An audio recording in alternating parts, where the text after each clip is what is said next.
Welcome to Premium Cashflow Real Estate Investing Podcast with Sakar Cowley. During this program, you will hear guest experts sharing their experiences, best practices, and market insights. We discuss investing in multifamily apartment complexes and how a busy professional can passively invest hassle-free in various opportunities. Your host, Sakar Cowley, owns millions of dollars of assets and has done thousands of value-add projects over 20 years now. So listen in for insights. Here's your host, Sakar Cowley.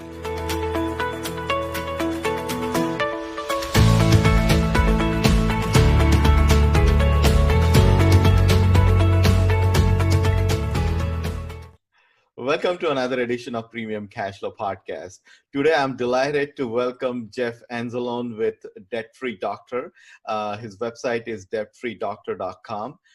Jeff himself is a periodontist into dental practice, a very high-paying practitioner, and he as well, transitioned himself into passive investments, and he's debt-free, as his blog goes, debtfreedoctor.com.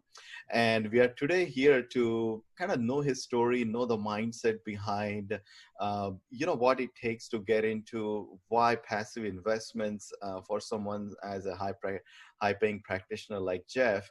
So some of the sort of the characteristics of sorts as to what it takes to get into it, and the whys and the hows of getting into the passive investment. So thank you, Jeff, for coming on. I appreciate your time today. Yeah, my pleasure, sir. Anytime. Absolutely. So for our listeners, Jeff, help us get started that you are a medical practitioner. Give us some background and how you kind of transitioned into coming into real estate and the passive investment side of the things. Yeah, I think it started back when getting ready to finish my training. Mm-hmm. And unfortunately, the group that I was supposed to go in practice with, that deal fell through about 2 weeks before. Mm-hmm. So, whenever you're in school for something, whether it's a doctor, a lawyer, engineer, architect, whatever, you learn how to do your trade. You don't know anything typically about business or money. Sure. And mm-hmm. That was certainly the case with my training. So I was relying on the group to teach me how to run a business and, with billing, hiring, firing, marketing, all that. So it was really a shock, as you can imagine, getting kind of the rug pulled out from under you right before that happened. Sure. Two other things that we had going, I guess, kind of against us would be we had a 2-month-old. Mm-hmm. And we had already purchased a home, and we were just paying interest free only. Sure. So that wasn't a whole lot of fun, as you can imagine. But anyway, long story short, had some good people reach out to me. They helped me network, mm-hmm. and that allowed me to really. Before, I had really never focused much on my debt. Mm-hmm.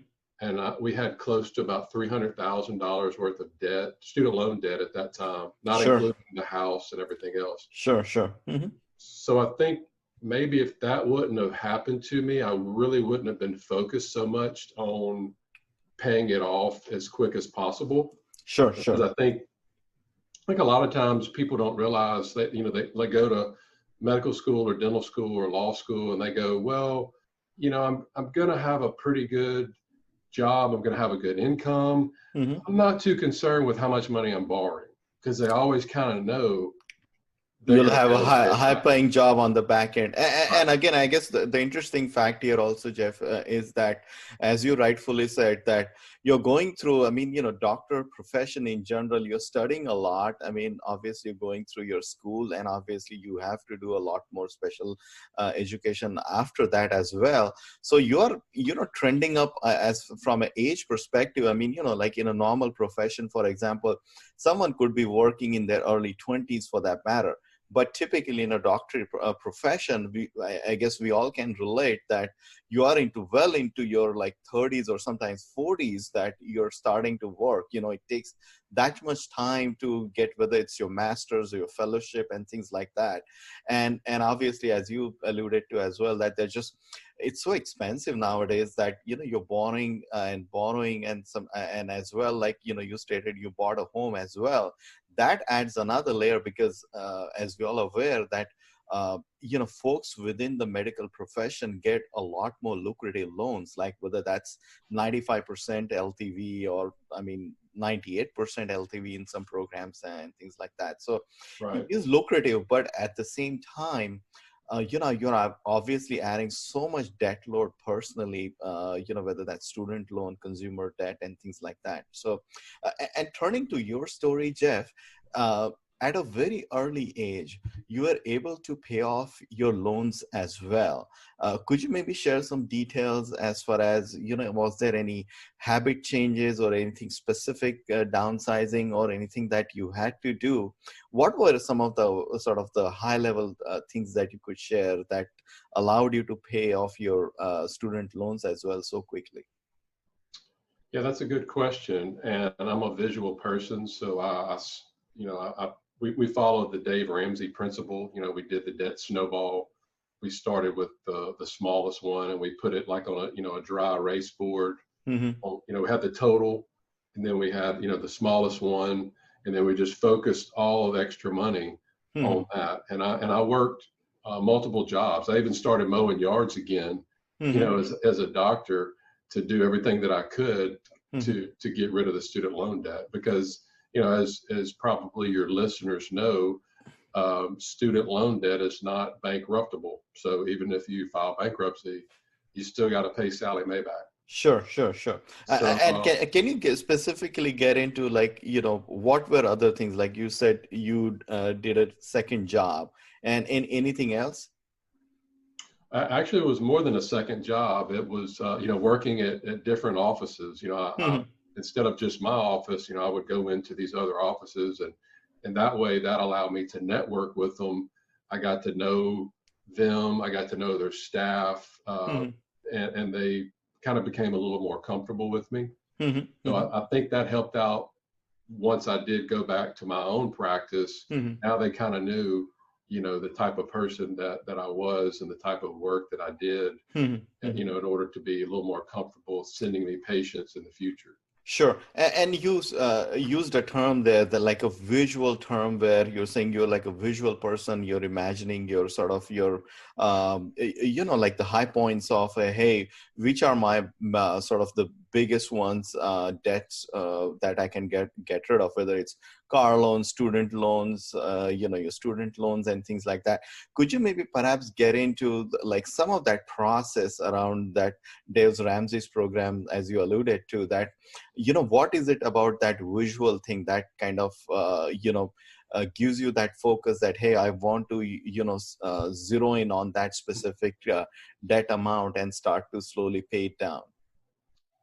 Yeah, I think the way that it's set up, it's more to get you going and excited. It's more the way that he developed it was psychological, because of course it would make more mathematical sense to attack the one with the highest interest rate. But let's say you've got a $25,000 credit card that's 15%, and you have a $3,000, because we had multiple different, smaller student loans. Let's say you had a $5,000 student loan that was 7%. Well, just think about it. You can pay off that $5,000 loan much quicker because it's $5,000 versus $25,000. So I think that's why, you do that and you get excited about it, and you pay it off, and then you take all of that money that you were using on that loan and you apply it to the next one in line. But really, you're in the process of you starting off, you're going to continue to make more money. You're going to continue to save money in different areas and apply. Hey, I'm not going to go out to eat this whole month, so I'm going to take that money and apply it, so you become really it motivates you. Sure, You know, sure, and it's a great goal, and sure. it really motivated us to do that. Sure. And from a process perspective, are you kind of maybe setting up that whiteboard and keeping it maybe in front of your desk or your, sort of your bedroom area or your Oh office yeah. area? What does that look like from a process perspective, perhaps? Yeah, it was, I'm in my office now, but like in Hmm. our office in our house, it was like set off to the side, like over here, like this. Hmm. Even though we would pay, we had them all listed down, even though we would pay one off, I wouldn't erase it. I would just mark a red line through it so we could Hmm. see that, hey, look at You all. achieved it, right? Yeah, exactly. Awesome, awesome. I love that. I love that. And how about your student loans? Is there anything other strategies you do? Because I think you stated earlier that such a high student loan, about 300,000, you paid off before you were even 40 years old. That's pretty incredible. So other than a lot more, you're taking more consulting clients and visiting more offices and things like that. Were there any other things perhaps you and your family did? And was that just you? And was that any contribution from your wife or anything, Jeff, on this front? She worked a little bit, but we had a newborn, Sure. and then we had another son, so she didn't work a whole lot, so it was mainly just So a myself. lion's share came from you. Let's put it that Right. way. Makes sense. Got it. Got it. Okay. But I would say that probably the other area is we really didn't do anything like as far as going out to eat, traveling, anything like that. So literally everything that came in after we paid our taxes and we still invested a little bit, Mm-hmm. it went towards any extra money went towards that debt. Sure, sure. Now, before you became a debt-free doctor, did your wife say that you are a boring doctor? Boring? No, I I'm just don't think so, because that's all we ever knew. no, We I didn't know, know I know. anything different. No, I'm just kidding. But I sincerely applaud you to be focused and understanding what's important and knocking that sort of dead dynamo, as I call it, because I mean, many a times, as we know, that such high debt load can really sort of take away the promising years from like young careers of people, and especially in the medical profession. We have lots of doctors personally in my family as well, and they sometimes simply kind of state to us as well, is that geez, the amount of debt that's there on students for several years, you're literally paying them off before you can really kind of start positively earning, right? Now help us understand, Jeff, that what was that mindset shift that you said, hey, I want to start looking into passive investments that can give me like some positive cash flow, as sort of that passive element of it. What was that mindset shift like? I mean, was there something that you read a book, or you saw an article, or perhaps you saw any advertisement on the TV or radio? What was that sort of sort of that moment where you said, hey, you know what, I need to start thinking about this very very positive? I think it was something that, well, back then, 5 or 6 years ago, and it's actually starting to get more popular with Dave Ramsey. Is Hmm. you'll hear people now. They used to always call into his show saying, "Hey, I've got all this debt, or should I buy this car, or whatever." Hmm. Yeah, they still have a lot of people that ask those questions, but Hmm. now you're getting more and more people calling in, going, "Hey, Dave, I'm debt free. Now what? Hmm. Hmm. What do we do?" So now he has shifted some to teaching people how to become millionaires. So I think once we got to that point, we'd spent all that time, then we got to become debt free, and it was kind of like, yeah, like that, like now what? Hmm. What's the Hmm. next step? Hmm. Also that year we went snow skiing, Hmm. and I had like a kid, like, cut in front of me real quick, and I had to turn, and in order to pretty much so I wouldn't kill that kid and run into him.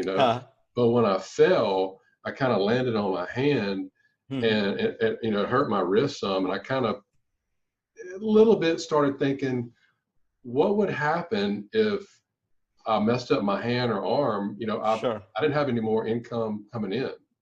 Sure. And that, I think those two things together started me thinking about, hey, without getting another job or, another practice location or whatever, is there another way that I could start bringing some income streams into the house? And that got me on the path to start learning about passive income, and which eventually led to real estate, to where we are today.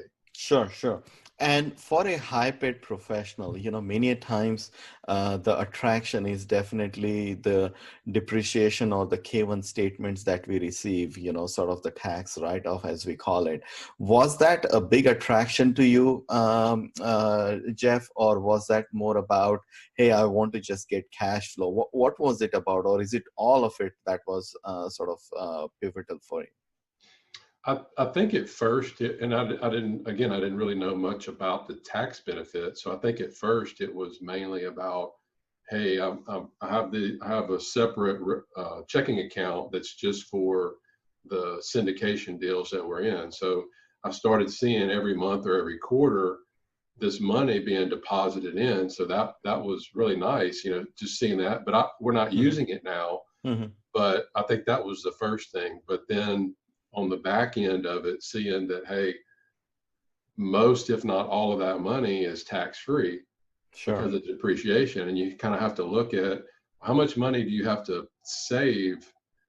And then once you take that out and it's tax, in order to get what I'm getting now, tax-free. And you just, my thinking and mindset and different things have changed a lot differently now. It's kind of like you don't know what you don't know. Sure.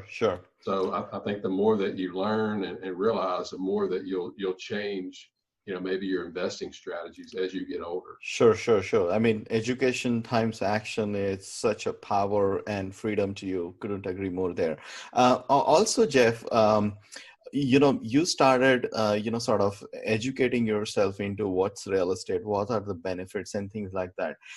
Did you ever consider that, hey, why not single family houses, perhaps joint venture with some other local real estate investors and things like that? Did you ever consider some of those routes as well? Or perhaps, I mean, also goes on to show, that you can somehow also do private lending as well, which is also another lucrative avenue that you're lending funds, as we call private funds or hard money funds. Did you ever consider some of those routes as well?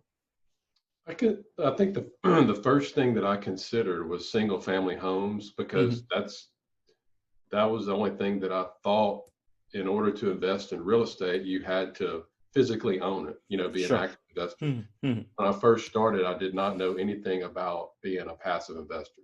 Sure. So I would go to seminars and network with people, and that's what they did. But the more that I started looking into it, the more I realized that it was going to take more time away from my practice and family.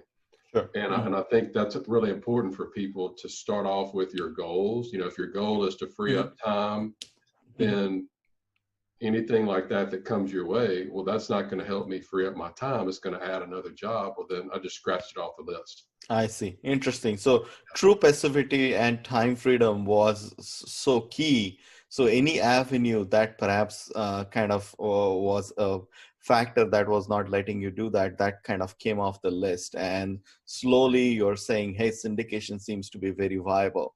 Now, given that, Jeff, let's say someone listening or viewing to this show, and they think that, yes, they are interested into syndications, right?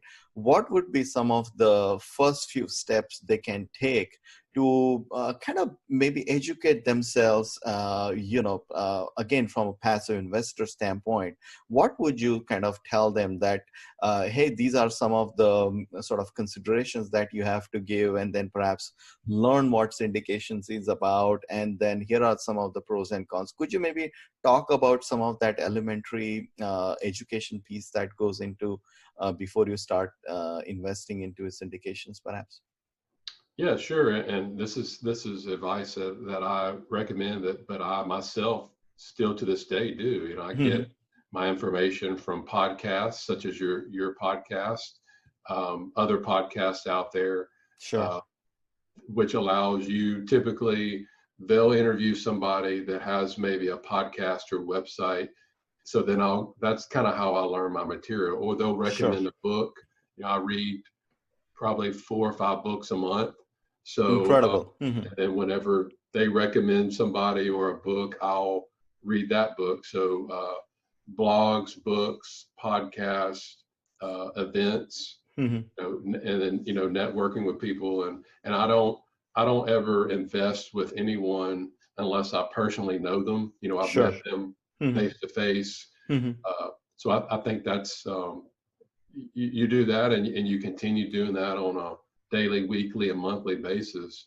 But again, you have to realize there's so much information out there that you're going to be overwhelmed. And I started something called the Passive Investor Circle on my website, debtfreedr.com. People that were really interested in learning more, and probably 10 to 15% of the people that I have a conversation with, they know as much or more about real estate as I do, but unfortunately they don't take any action because they're so overwhelmed with information. I tell them, I say, look, 10, 15 years from now, I'm going to be continuing to invest in syndications because I trust what I learn, and I learn to trust people.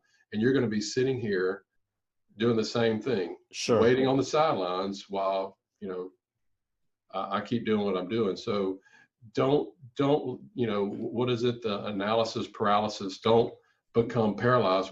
Sometimes you just got to jump in and try stuff out after you are educated enough to do something.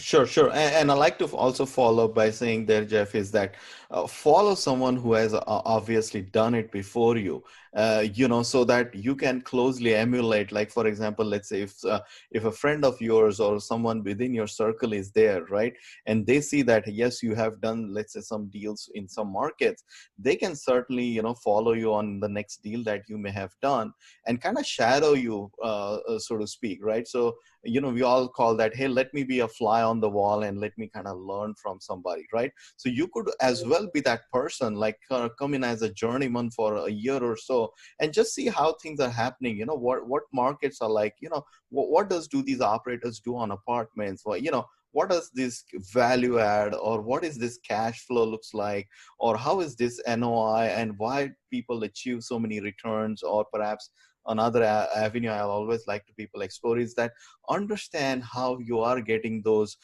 depreciation and why you're getting that tax write-off, the K1 statements at the year end. And one of my favorite topics is also telling people, understanding what is bonus depreciation is about. And I frequently point to them to the IRS website, telling them, here is your authoritative source telling you that why bonus depreciation exists, the expense of it, and what it means in tangible terms, that if you invest a certain amount, the share of your losses that you get via your K1 statement is incredibly powerful. Now, moving on, Jeff, you created this blog called debtfreedoctor.com, where you're blogging your experiences, you're pulling articles and things like that. Could you maybe kind of share when it was apparent to you that, hey, I want to kind of go to that next step, that I want to, perhaps, create this website and start blogging about my experiences and, have more and more people read about it. Obviously, you are here on podcast spreading that knowledge as well. Could you maybe share some of your thoughts around this? If somebody is interested in starting a blog themselves? Sure. And also, sort of your personal journey, that what it took that, or, you wanted to spread that knowledge, right? So you wanted to create that website and you kind of started blogging. What was that passion for you, that, hey, you wanted to spread this knowledge? Oh, okay. I got you. Yeah. When I started it, I basically just, I wanted to get debtfreedoctor.com, but that domain was taken. So I had to settle for debtfreedr.com. Sure. But when I first started it, I mainly wanted to teach people the mistakes that I'd made, and hopefully they wouldn't have made the same mistakes. Sure. And then I also talked about, at that time, just basic investing with index funds, because that's all that I was doing. But the more I started learning about passive real estate, and the more we started investing in it, I just started sharing, as I was reading and learning, I started sharing what I thought was important on the site, to the point where about a year ago, I've almost made a complete 100-degree, 100% shift. And now the site is mainly just for teaching, high income earning professionals, people that don't have a lot of time to do or don't want a second job, basically how to invest in different assets that will give them passive income. Sure. Now, speaking of that very topic, the assets, and hand in hand goes, where you are investing and things like that, right? So what are some of your top elements? Like, let's say someone comes to you and say that, hey, Jeff, you know what? I'm kind of interested in knowing what this passive investment realm is about, right? So how do you kind of tell them, like, what some of your preliminary advice is that, hey, maybe learn about apartments, or learn about sort of the high growing states where the migration is happening, or perhaps where jobs are created and things like that. What are some of the things you share with people when they first time kind of come to you?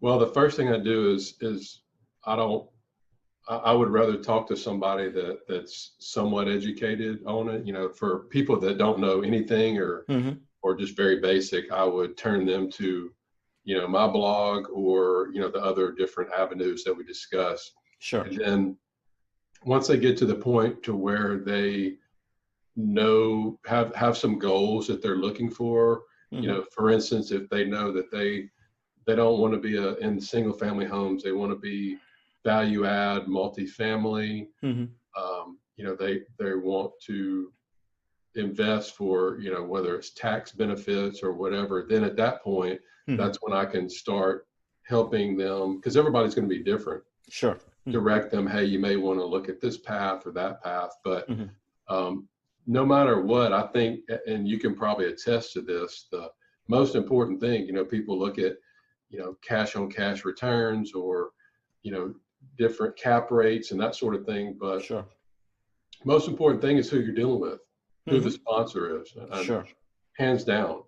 And because if you get somebody that's good, they're going to provide, they're going to go above and beyond what their stated whatever returns or whatever is. So once you get one that you can trust, get somebody that you can trust, that's the key. And that's what I try to put that point across. Absolutely. I mean, sponsors in this business are sort of the quarterbacks. You can say that they are the ones who are making, sort of that hard work and moving the deal across every day, every month of the year, and, making the high returns. So now, Jeff, on continuing this journey, what is next for you? Are you thinking about adding more features to your website, perhaps doing any other podcasts, webinars, or, what's next for you in terms of your website and your investing career, for example? Well, I kind of set a goal for about 8 to 10 years to transition out of practice. So now that that's my goal, I'm working backwards, and I'm going to be transitioning into more of an active role into real estate with a group. And with that being said, now I have to continue doing things to help that process, to get the word out. So we are going to be starting a podcast pretty soon. We are going to have a bigger platform for other physicians and high income earning professionals to go to, and where other people can put their information in. So we're kind of building out something like that in order to just to provide education. And if we can help just one person transition out of practice earlier than they thought, then hey, that's a win itself, Absolutely, absolutely. More power to you, and I congratulate you for taking that extra step. And I personally know many other fellow doctors as well that I can sincerely, sort of put you in touch with, that you can kind of spread the knowledge and have like a like-minded folks network out there. So thank you for coming on, Jeff. It's been a pleasure. As your journey is continuing, Jeff, in the real estate and also in the passive syndications, investing network, share with our listeners, like, what are some of your best advice that perhaps you have received from, let's say, your fellow investors or your family members, or any coaches and things like that. Sort of that advice that you follow on a daily basis that kind of keeps you in discipline and keeps you in check every day. Probably two things. Number one, it's the little things that count. The Mm-hmm. little things that people kind of, oh, I don't need to do that, or put off to the side. But just the little things that keep you disciplined to Sure. get you to where you're going. And then the second thing, which I'm sure everybody's heard of, but a lot of times people don't follow it so much, is I think Warren Buffett said it: never invest in anything you can't explain to a fifth grader. Sure. So if you can't explain syndications to your fifth grader, then you don't need to be doing it. So once you get to the point where you understand it to the point where you can dumb it down to them, then you're ready to think about investing. Sure, sure. And on a similar tone, I always like to point out, Jeff, that the things that you said, right? Some things that are, the small little things, the small dominoes that take on, that we follow. And as we all know, the domino theory, the one small one falls, the bigger one falls, the bigger one. And suddenly, that you're tackling some of the biggest problems out there, right? And Jim Rohn has a very interesting saying where he goes on to say that what's easy to do is easy not to do. It sounds like an oxymoron, but I'll repeat that again. What's easy to do is easy not to do. It's an interesting perspective on things, that it's easy to read, it's easy to listen to music, but it's easy as well to flip a channel in your car or perhaps on your iPhone and tune into various podcasts that's out there. Or perhaps another interesting thing is that it's easy to go on to your normal ride and go to, whether it's your pizza place or your workplace or things like that. But it's easy as well to take a detour and tour a different neighborhood and understand what that different real estate market is like. Or perhaps it's easy to pick up a phone and call somebody that that, hey, I'm interested. Could you maybe perhaps help me into? So it's those little things that takes time. And I always like to also say that look at the journey, look at the long high summit of things, that what you're doing today perhaps is going to be 2 years after you will get something. So I appreciate your time, Jeff, today. Kindly share with the listeners how they can find you and learn more about everything that you're doing.